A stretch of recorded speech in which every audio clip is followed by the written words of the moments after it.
أعوذ بالله من الشيطان الرجيم. بسم الله الرحمن الرحيم. عرفت طريقي إلي صديقي لنقفو درب الهدى الأحمدية. عرفت طريقي إلي صديقي لنقفو درب الهدى الأحمدية. Во имя Аллаха, милостливого и милосердного. Дорогие братья и сестры, мир вам, милость Аллаха и Его благословение. Добро пожаловать на эту передачу, посредством которой я прошу великого Аллаха наполнить наши сердца верой и милосердием. Самая высшая обязанность, после обязанности перед Аллахом, это долг перед твоим отцом и матерью. Если бы не они, ты бы сейчас не видел меня, и не сидел бы перед экраном, и не слышал бы меня сейчас. Они причина твоего возникновения в этой жизни. Однажды пришел мужчина к пророку, да благословит его Аллах и приветствует, спрашивая у него разрешения участвовать в джихаде на пути Аллаха. Посланник Аллаха спросил: «Живы ли твои родители?» Он ответил: «Да, о посланник Аллаха». Пророк сказал: «Иди, в них твой джихад».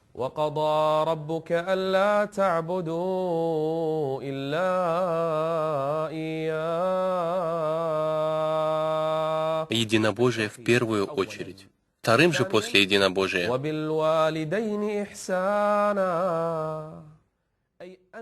то есть после единобожия первое, о чем ты думаешь, это сделать добро родителям. Клянусь Аллахом, если даже твоя мать будет многобожницей, и будет твой отец из тех, кто поклоняется идолам, и если бы даже отец тебя бил, чтобы ты поклонялся идолам, не повинуйся ему, но будь с ним добр в этом мире.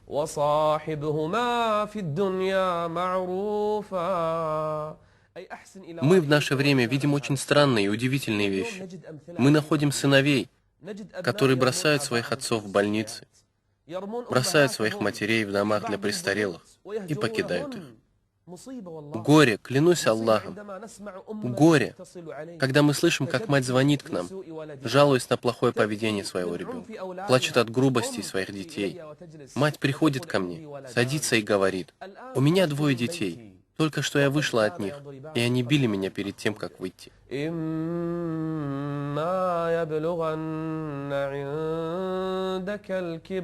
Быть может, они не будут нуждаться в тебе, пока они не стары. Но беда, когда они достигнут старости.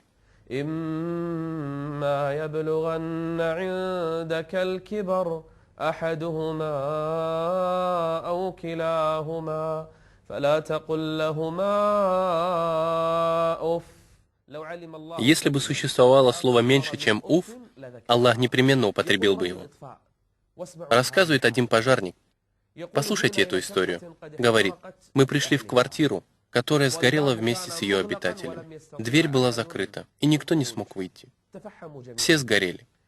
Он говорит: мы зашли, чтобы найти тех, кто погиб. И кто же был в этой квартире? Мать с ее 3 детьми. Обычно рассчитываешь увидеть в таком случае, что одно тело здесь, другое там. Кто-то пытался открыть дверь. Обычно видишь именно такую картину. Но он говорит: мы увидели мать, которая накрыла своих 3 детей, как птица, которая берет под крыло своих птенцов. Он говорит: эта мать закрыла своих детей, и она сгорела вместе с ними». Язык пламени заставит сдвинуться любого человека. Не так ли? Мать же не шевельнулась. Ее спина горела и жарилась. Огонь пожирал ее, но она не рассталась со своими детьми. Поистине, таковы матери. Что же даст тебе понять, что такое мать?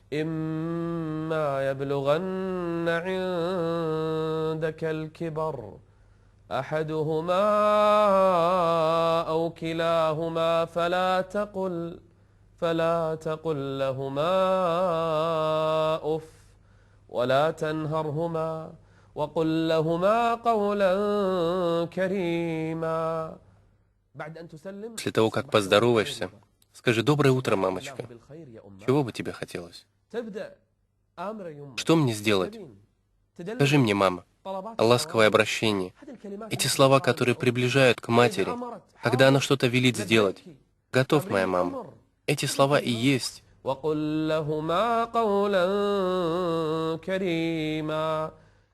Один из ученых, Ибн Сирин, когда говорил с матерью, как будто бы умолял ее.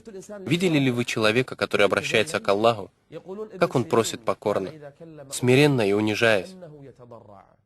А Зейнуль Абидин, сын внука пророка, Хусейна, сына Али, да будет доволен ими всеми Аллах, когда хотел кушать вместе со своей матерью, клал ей еду в отдельную тарелку, а себе в отдельную. Хотя в то время все кушали с одной тарелки. Но Зейнуль Абидин, когда хотел кушать со своей матерью, клал для нее отдельно. Все удивлялись. И однажды его спросили, почему ты так делаешь?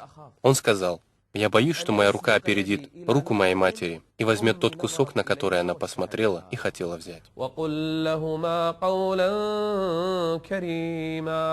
واخفض لهما جناح الذل من الرحمة وقل رب ارحمهما كما ربياني صغيرا. Вспомни теперь своего отца и свою мать. Что ты для них сделал? Клянусь Аллахом, даже если они мертвы, благочестие остается, и это мольба, милостыня, твоя праведность, благочестие для твоих родителей. Одного мужчину, который попал в автомобильную аварию, привезли в больницу. К нему пришел врач. После того, как он пришел в себя, сказал ему, «Твоя рука стала почти негодной. Есть два решения. Или же ампутировать руку, или же сделать сложную операцию. Но ее сможет сделать не любой врач. И это очень дорогостоящая операция, которая нуждается в больших деньгах. Что скажешь? Что ты хочешь сделать? Сделаем операцию или ампутируем руку? И ампутация не будет стоить так дорого». Отец посмотрел на врача и сказал, «Отрежьте руку, дабы избавиться от нее. Но ведь есть надежда на то, что ты будешь двигать своей рукой. Ты сможешь ею пользоваться». Он сказал, «Я не хочу. Отрежьте руку». И когда врач стал настаивать, мужчина сказал, «Доктор, у меня есть деньги на эту операцию. Но есть тот, кто более достоин этих денег». Доктор говорит, «Кто же может быть более достойным твоих денег ради твоей же руки?» Мужчина говорит, «Мой сын». «Твой сын? И для чего же ему эти деньги?» Он ответил, «Он хочет закончить свою учебу». А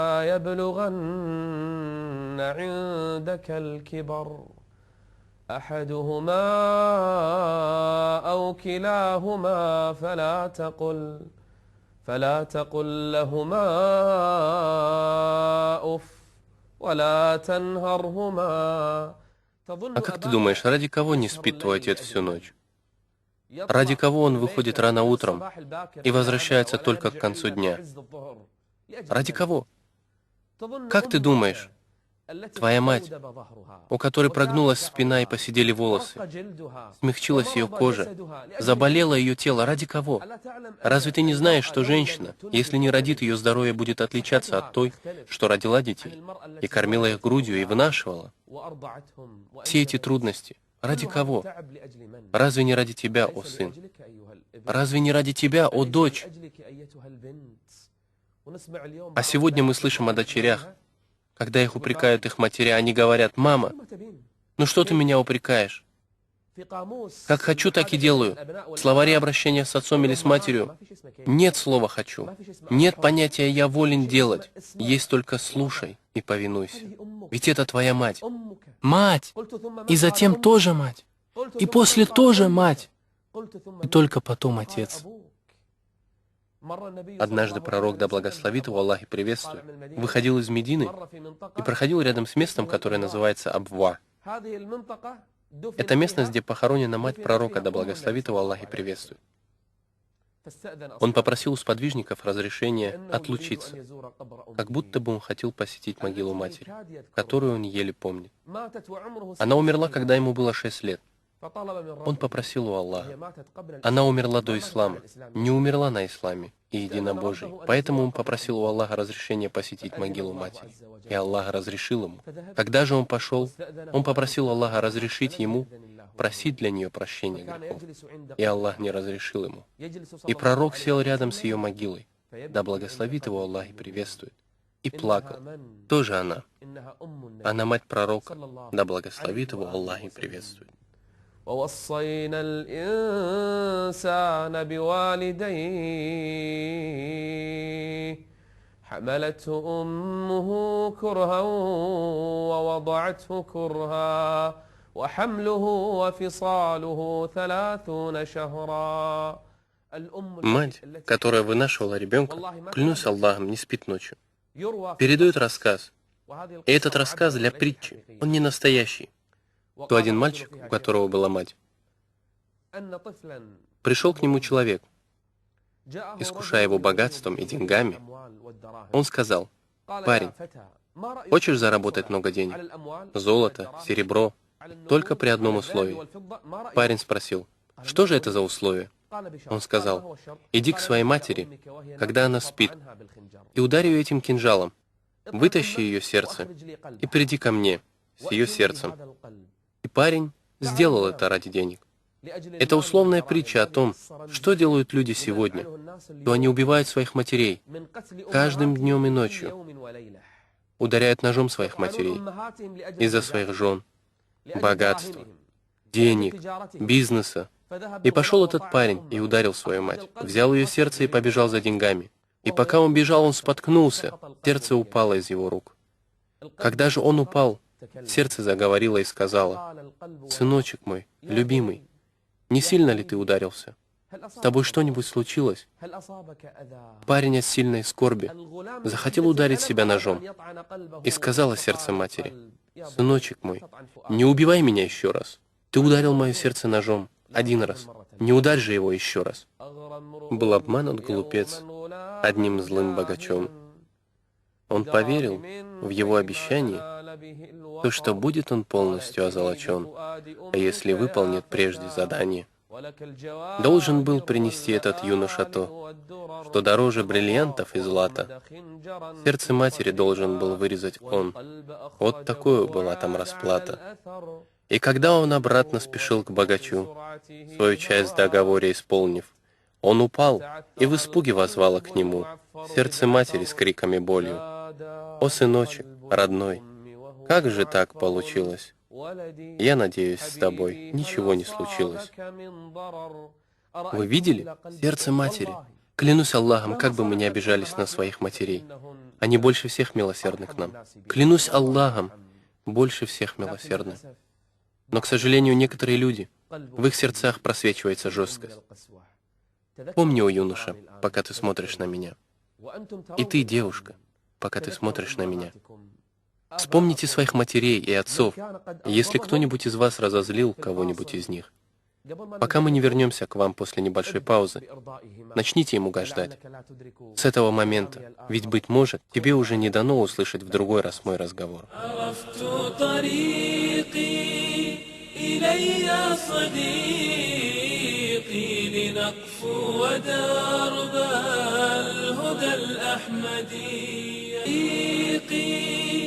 إلي صديقي لنقفو ودرب الهدى الأحمدية عرفت طريقي إلي.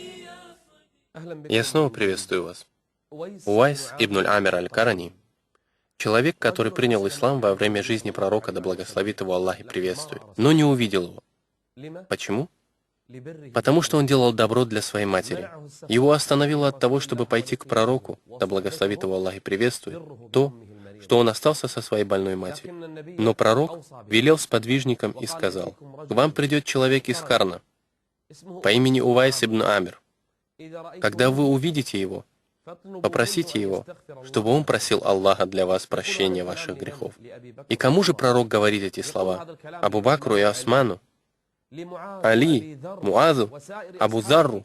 Пророк сказал: когда вы его увидите, Увайс ибн Амира, просите его, чтобы он попросил за вас прощения грехов у Аллаха, только по одной причине. Он был благочестивым к своей матери.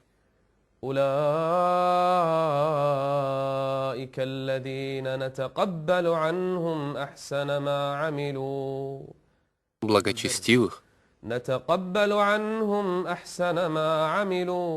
ونتجاوز عنهم في أصحاب الجنة.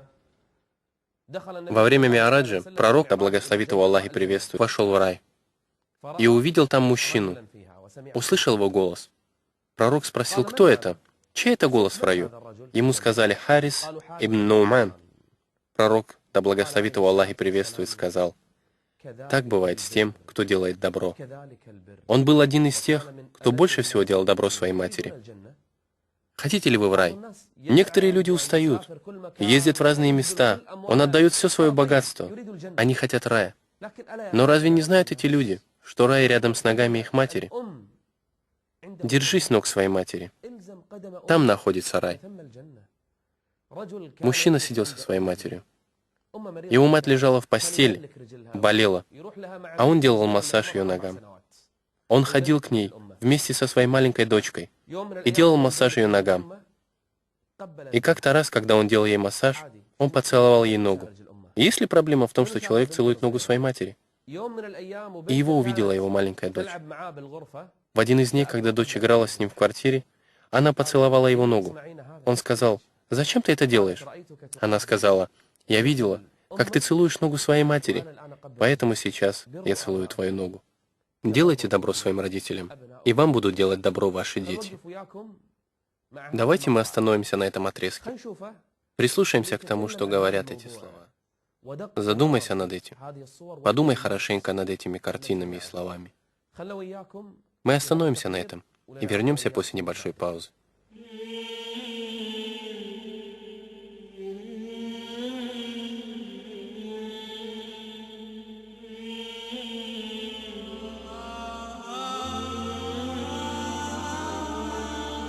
يا بني يا بني يا سنا في مقلتي أنت أولى في الحشا من مهجتي من ناظري تسعد القلب الشجيا أنا أفديك بروحي وبها لا لدي ما أحيله زمانا يوما كنت صبيا ضاحكا ترنو إلي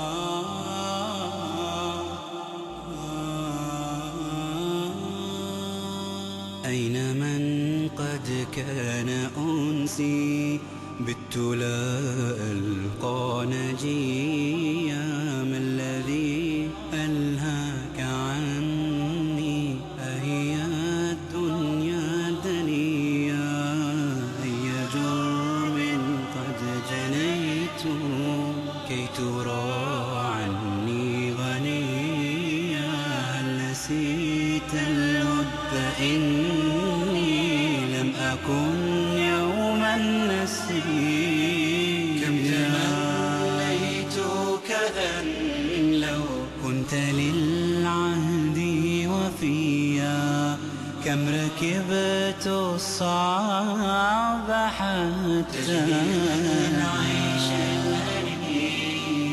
ولكم جاهدت كيما تنهل العلم السنيا ولكي ألقى أمامي رجلا جلدا قويا راقيا مثل الثريا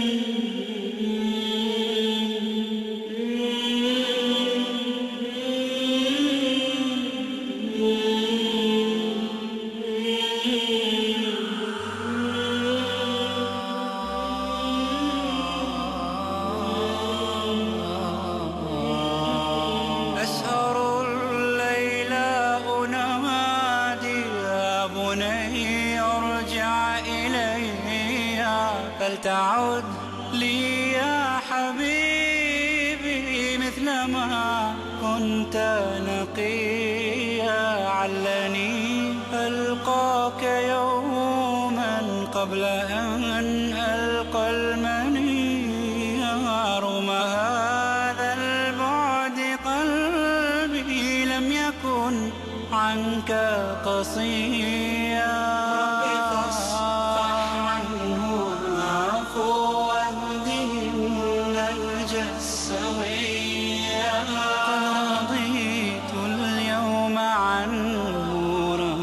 فاجعله رضيا ربي فاجعله رضيا يا بني يا بني يا سلام في مقلتي أنت ولا في الحشر مرجعتي من ناظري تسعد قلب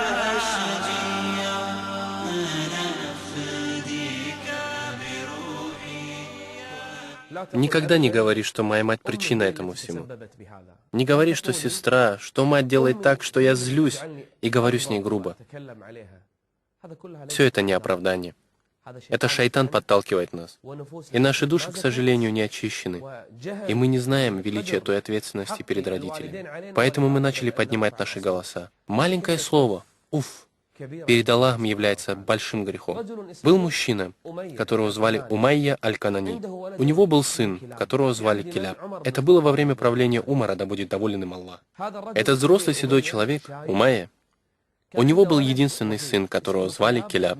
Он был одним из тех, кто больше всего делал добро своему отцу и своей матери. Киляб был вместе с отцом и матерью и был самым благодетельным к ним. И захотел этот сын направиться на джихад на пути Аллаха, и попросил разрешения у родителей, и они разрешили ему. Но разрешили, скрипя сердцем. Иногда отец соглашается с тобой, но не обязательно, что он будет доволен этим. Скажет тебе «иди», но его сердце не будет довольно. Мама может сказать тебе «я не против, поезжай», но сердце ее будет недовольно. Искать довольство сердца. Довольство Аллаха — это довольство родителей, и злость Аллаха бывает в злости родителей. Вышел в путь их сын, а седой отец начал плакать из-за разлуки с сыном. Мать же, ее руки начали дрожать, она опечалена сыном. Отец же от разлуки выплакал все глаза и потерял зрение. Представьте себе, отец каждый день выходит на поле, садится под деревом, слышит голубя вместе с его птенчиками и вспоминает сына, его детство, его молодость, его жизнь, его доброту, его смех, и то, как он игрался. Садится отец и плачет о нем. И он сказал длинным стихом так, что дошел этот стих до Умара. «Ты оставил отца безутешно страдать, вкус воды потеряла от горя и мать. Так довольства Аллаха тебе не найти, словно воду искать в миражах на пути». То есть куда ты идешь, Киляб? Ты хочешь найти воздаяние, а ведь оно находится здесь, и ты не там его ищешь. Услышал эти стихи Умар. Что за история с этим Килябом? Ему сказали, что он ушел на джихад. Умар сказал: «Идите и приведите его ко мне с поля боя». И пришел Киляб к Умар бин Хаттабу. Киляб был встревожен. Тоже хочет амир правоверных от меня. И когда он зашел в дом Умара бин Хаттаба и сел с Умаром, он сказал ему: «Что у тебя с твоими родителями? Как ты с ними поступал?» Киляб сказал: «Я относился к ним хорошо. И из того добра, что он делал родителям, он сказал: каждое утро я вставал, я ходил среди верблюдов и выбирал ту, у которой самое лучшее молоко. Я подходил к ней, очищал ее вымя, мыл посуду, охлаждал, а потом доил для них молоко. И не кушал, и не пил, пока не покушают его родители. Смотрите на его доброту. С утра до вечера в служении своим родителям». Умар сказал: «Я введу тебя к твоему отцу, только ты не разговаривай, и не говори ему, что ты вернулся. И сделай то, что ты раньше делал каждый день, то есть подай верблюдицу». Привел Умар к себе мужчину, его товарищей. Был среди них отец Киляба. Его звали Умайя. Он сказал: «О, отец Киляба, чего бы тебе хотелось от жизни?» Он был взрослым и незрячим человеком. Он сказал: «О, амир правоверных, я не нуждаюсь ни в чем. Все, что мне нужно, это только умереть. И все. Что я могу еще хотеть от этой жизни? Умар сказал: может, все-таки ты хочешь чего-то, о отец Киляба? Нет, я ничего не хочу. Нет же, все же ты хочешь одну вещь, Абу Киляб. Скажи мне. Он сказал: о амир правоверных, я желаю прижать к себе своего сына, Киляба, хотя бы еще один раз, до смерти, чтобы я снова почувствовал запах своего сына, поцеловать его, а потом умереть. Я хочу только этого, прижать его только один разочек и почувствовать его запах, а после умереть. Умар помолчал и дал знак Килябу. Он пошел, подоил верблюдицу, как делал это раньше. И его отец не знал об этом. Потом он приблизил сосуд с молоком, и его взял Умар и сказал: «Пей, о отец Киляба». Умайя начал пить. Потом остановился. Умар сказал: «Что случилось? Пей же». Умайя сказал: «О амир правоверных, клянусь Аллахом, я чувствую запах моего сына». Умар сказал: «Что ты говоришь, о отец Киляба?» Я сказал: «Я чувствую запах моего сына. Я не перепутаю его ни с чем». На что Умар сказал: «Вот же он, твой сын, Киляб, он перед тобой». И бросился сын к своему отцу. И стал отец обнимать своего сына и вдыхать его запах. Заплакал отец, заплакал сын, заплакал Умар, все те, кто были вместе с ними. Таковы наши родители. Поистине это твой отец, о мой дорогой брат. Поистине это твоя мать, о благочестивый раб. Твоя мама и твой отец, о девушка. إما يبلغن عندك الكبر أحدهما أو كلاهما فلا تقل لهما أف ولا تنهرهما وقل لهما قولا كريما واخفض لهما جناح الذل من الرحمة وقل رب ارحمهما كما ربياني صغيرا. Твоя мать, о раб Аллаха, твой отец, твоя мать и твой отец, о раба Аллаха. Начнем же с сегодняшнего дня улучшать наши отношения между ними и нами, если мы хотим довольства Аллаха Великого и Всевышнего. Мы встретимся с вами в следующих передачах. И если на то будет воля Аллаха, мир вам, милость Аллаха и Его благословений.